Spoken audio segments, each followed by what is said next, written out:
Guys, ഇന്ന് ഞാനൊരു സൂത്രം കാണിച്ചു തരാവേ. ഇത് നമ്മുടെ അടുമാലി വീട്ടിലെ മാവാണ്.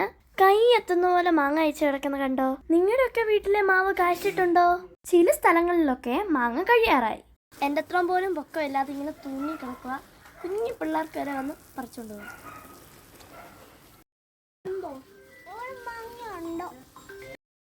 ഇവിടുത്തെ മാങ്ങ ഇപ്പോൾ ചമ്മന്തി അരയ്ക്കാൻ പാകത്തിനായി. റോഡിൽ കൂടെ പോകുന്നവർക്കും നിച്ചുവിൻ്റെ അത്ര ഉള്ളവർക്കും ഈ മാങ്ങ പറിച്ചോണ്ട് പോവാം. ഇതാ നോക്കി, താഴെ കിടക്കുന്ന മാങ്ങയൊക്കെ ഞാൻ എണ്ണി നോക്കുവാണേ. ദാ നോക്കിയേ, പറിച്ചോ? ചുണ്ട പറ്റിക്കല്ലേ?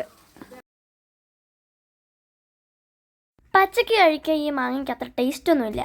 പക്ഷെ പഴുത്ത് കഴിഞ്ഞാൽ സൂപ്പറാണേ. പക്ഷെ പഴുക്കുന്നിടം വരെ ഒന്നും ഈ മാങ്ങ നിൽക്കുകയില്ല. കാരണം എന്താണെന്നറിയാലോ? റോഡ് അരികിലാണേ. പിന്നെ ഇത്ര താഴ്ന്നുമല്ലേ നിൽക്കുന്നത്. നമ്മുടെ വീട് സബ്സ്ക്രൈബ് ചെയ്യാൻ മറക്കല്ലല്ലോ. സബ്സ്ക്രൈബ് ചെയ്ത് ഞങ്ങളെ ഒന്ന് സപ്പോർട്ട് ചെയ്യണേ.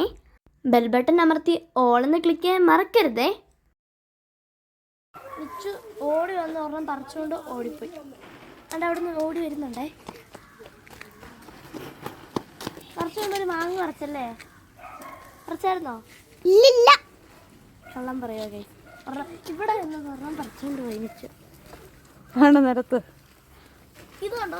ഇതൊക്കെ ഇതാണ് കുഞ്ഞു പറിച്ചുകൊണ്ട് പോകാനാണ്. അതോടൊപ്പം ലൈക്ക് ചെയ്യാനും ഷെയർ ചെയ്യാനും മറക്കരുതേ. വേറൊരു വീഡിയോയുമായിട്ട് വീണ്ടും വരാം.